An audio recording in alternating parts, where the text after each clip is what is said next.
Hey, it's John and Mike, Brew-Dudes.com, and this hop was made for us because it's Bru-1 Hops. I got this from Homebrew Con, and people seem to like this. The people seem to like this. This is from Yakima Valley Hops. It's the 2018 crop, and I just opened it. It says there's a space I can write the actual date. The alpha acids are 14.1. And when I opened this up, and unfortunately, you know, that was a while ago, but when I first opened it up, I have to say, there's a strong aroma, number one, coming from this. I don't even need to put my nose in it. You just have it sitting on the table, but just before the camera started rolling, I was like, holy cow, that is a strong aroma coming from it.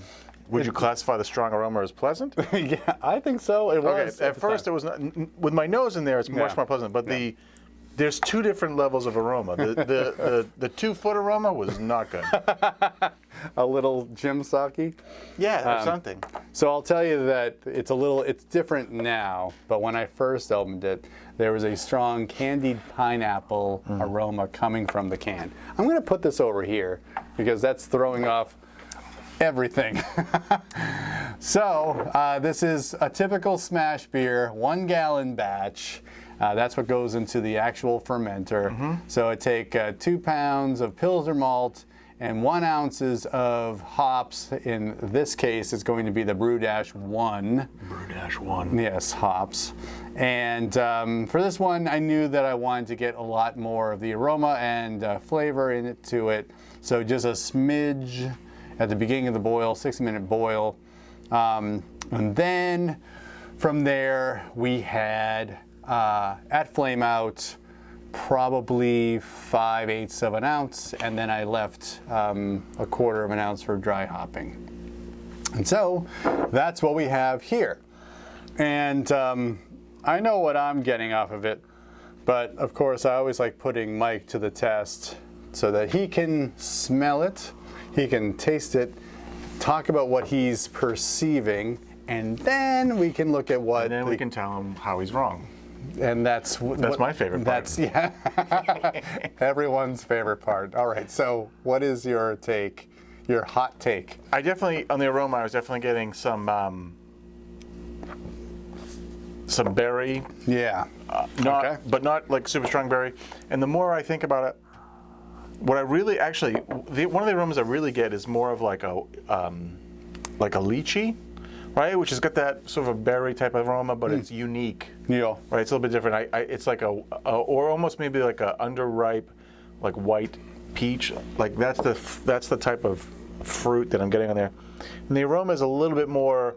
The flavor is the same, but it's a little bit more juicy, if you will. Yeah. Yeah. It's a little bit more. I definitely think I get a little bit of pineapple, and that lychee still there. Maybe more of a muted like white grape type of fruitness to it. The berry thing is sort of in there, but it's not like strong berry. Yeah, I think I'm just getting hung up a little bit on small fruit, right? You know, it's just it's you know, like it's not like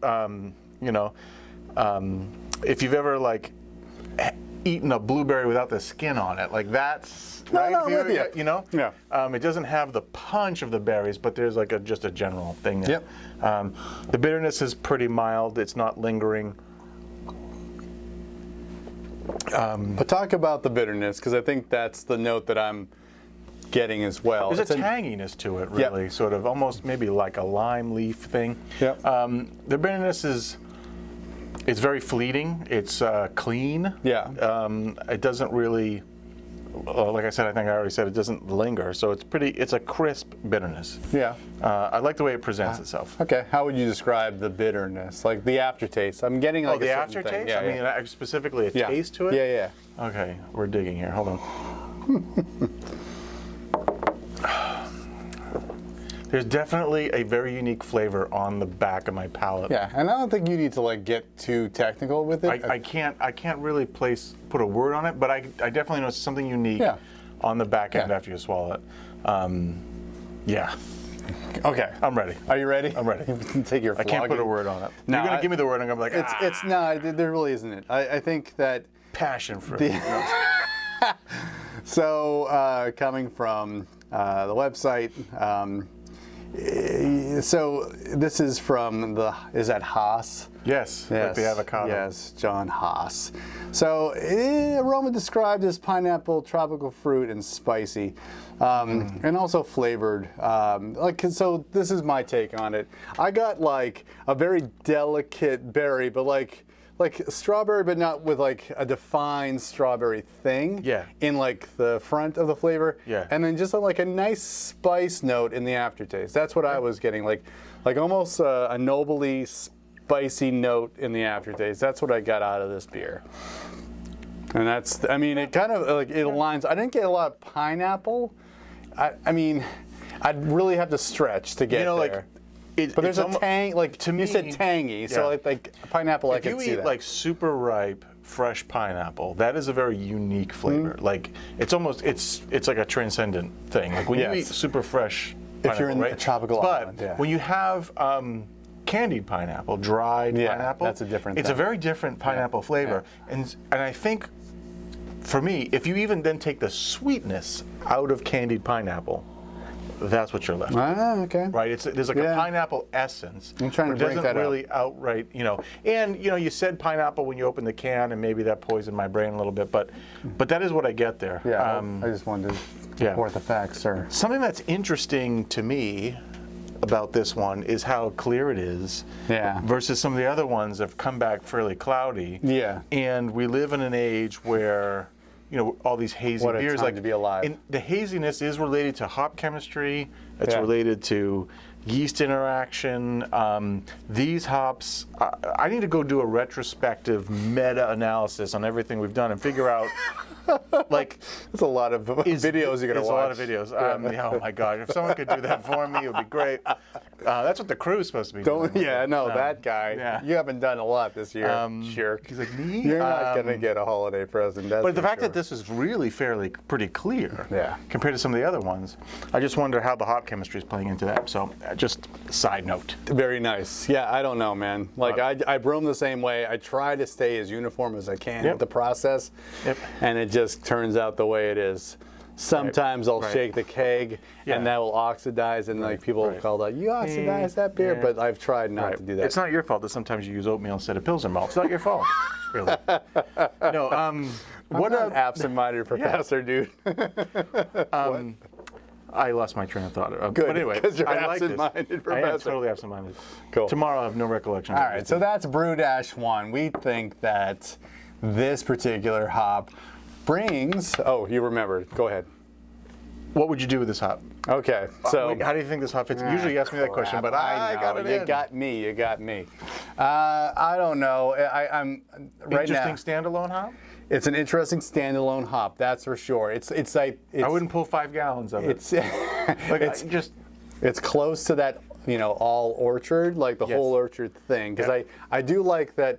This hop does bring like I said, a berry thing in the front, spicy thing in the back. Yep. That's cool. I think that would be great for like a single hop pale ale. That's for sure. Okay. I think that you would want to accentuate some dankness, maybe some Chinook. Yes. Maybe some because like last week we tasted Chinook hop and it's still on my brain. Yep. But like I don't know. I think that like anything like. So what else is like Simcoe? Maybe that could be like your like a balance. Backbone, and then like put this on top. A lot of it. Yeah. Yeah. There you go. Yeah. And put this on top of it, and then you're like, wow, I got something interesting here. Yeah. Yep. So that's my thought. All right. Somebody out there make it so. And then send it to us. Is that what you're saying? Yeah, absolutely. Look at you. Yeah. You're just we like gotta start angry. delegating here, right? You hop on that. Excellent. That's right. He just gave me a look. It's fine. All right, enough of that. So that's Brew-1 hops from the Brew-Dudes guys. If you like this video, give us a thumbs up, subscribe to our channel. Check us out on Instagram, Brew-Dudes, all one word. The dash is written out. And, subscribe to our channel. Did I say that already? I'm probably sure I did. Leave a comment below so that you can tell us more about this hop if you've brewed with it. And does your take match with his? Hopefully. Because I am the standard. You just want to be apparently. flogged again, like, Yeah. no, that dude's Bring wrong. it on. Bring it on. All right. For John and Mike, brew-2.com, I need more beer. Brew on. Cheers.